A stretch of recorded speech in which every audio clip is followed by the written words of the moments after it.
Young Donallan lived alone, with the sound of the sea and the wind's wild moan, and the hiss of the kettle and the sigh of the peat, with a cat in his lap and a dog at his feet.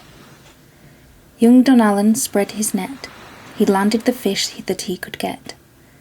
He grew his cabbage in a scant croft patch, and he caulked his boat and he roped his thatch.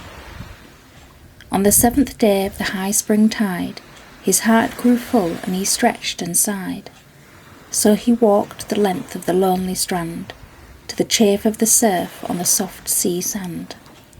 Young Donallan turned his ear to the cry of the gulls on the salt sea air, but above the birds and the fall of the flood, there rose a sound that swelled his blood.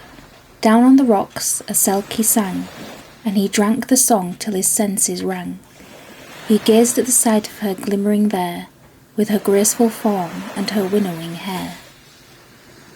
He knew the law and the ways of old, from the talk and the tales his father told.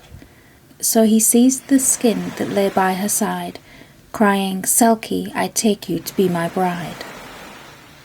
She begged for the skin on her bended knee, for without it she could not return to the sea.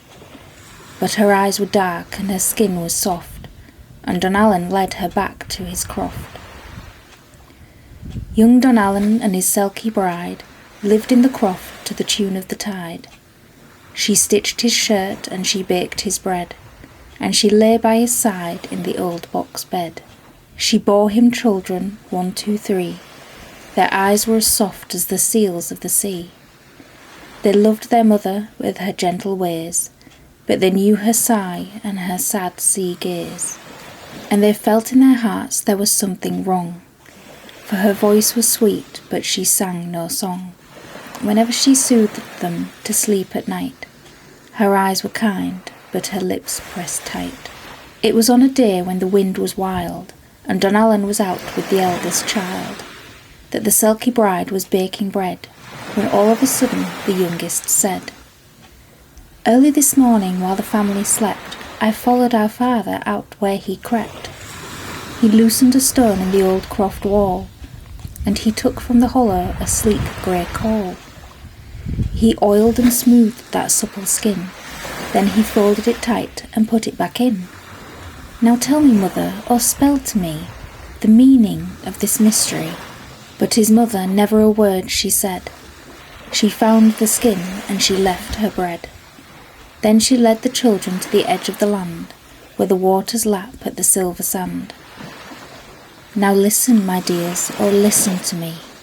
Your mother's home is here in the sea. It was here in spring, at the height of the tide, your father took me to be his bride. And though it tear at your mother's heart, it's here on the shore that we must part." She shook her skin and she put it on, then she fell to the waves and she was gone. When they told their father, he scarcely stirred. He gave a sigh, but he spoke no word, for he knew that a Selkie such as she must come at last to her home in the sea. So Donallan lived in the small thatched croft, with his children 3 and their eyes so soft. But whenever in spring the tides rose high, and a round moon rode in that cool night sky, they would hear the music, clear and strong, the sound of their mother's Selkie song, and they knew she was near in the swing of the sea, where the waters roll and the seals swim free. And from that time, in the midst of the storm, they were safe from the waves that spoil and harm, and whoever was of their Selkie brood, their boat stayed sound, and their catch was good.